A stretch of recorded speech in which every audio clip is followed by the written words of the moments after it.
Canvaға кіреміз.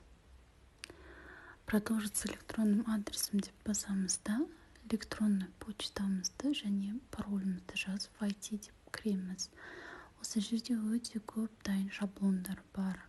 Анимация бар, фондар бар, логотип, флайер, пригласительный. Мысалы, біреуін таңдап көрейік. Редактировать дегенді басамыз. Жазуды өзгерту үшін, мысалы, Габриэль деген үстінен басамыз жазудың. Мысалы, Марат және Айша деп жазып қояйық. Галочканы басамыз. Шрифт басу үшін осыны таңдап, әртүрлі шрифттарды қарап көрсеңіздер болады. Одан кейін галочканы басасыз таңдағаннан кейін 50 деген ол размерді өзгертетін жер. Егер цветті ауыстырғымыз келсе, кез келген бір цветті таңдаймыз.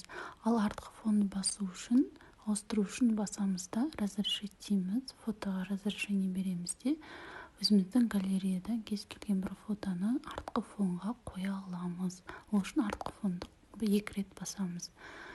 Немесе осы Canvaдағы бар изображениеден таңдай аласыздар. Мысалы, мұны ақ әдемі елесетін сияқты екі жағынан тартып үлкейтсек болады. Немесе ұнамаса жоғарыда удалить деген картинаның суреті бар. Соны басып өшіріп тастасаңыз болады. Декорды да өзгерте аласыз. Жапырақтың үстінен ұстап, ары-бері жылжытып кішірейтсеңіз де болады. Кез келген жазуды өзгерту үшін үстінен басасыз да, жаңағы принципті қайталайсыз. Сохранить ету үшін жоғарыдағы батырманы басамыз да, дизайн дайын болғанша күтеміз. Ал енді сіздермен анимация жасауды көрсетейік. Се дегенді кіріп, ішінен өзіңізге ұнаған анимацияны таңдайсыз. Кейін таргетке баннер қылып жібергенге осы өте жақсы және оңай әдісі. Өзімізге ұнаған біреуін таңдаймыз.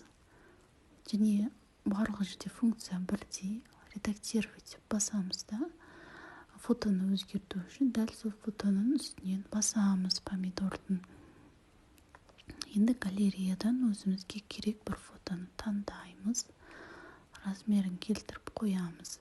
Ал енді жазуды өзгерту үшін, мысалы, акцияның үстінен басамыз да, цвет деген жерге астынан, мысалы, фиолетовый цветті таңдаймыз.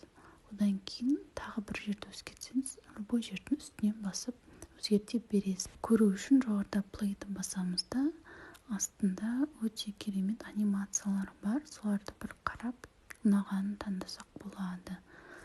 Одан кейін жоғарыдағы батырманы басып сақтаймыз.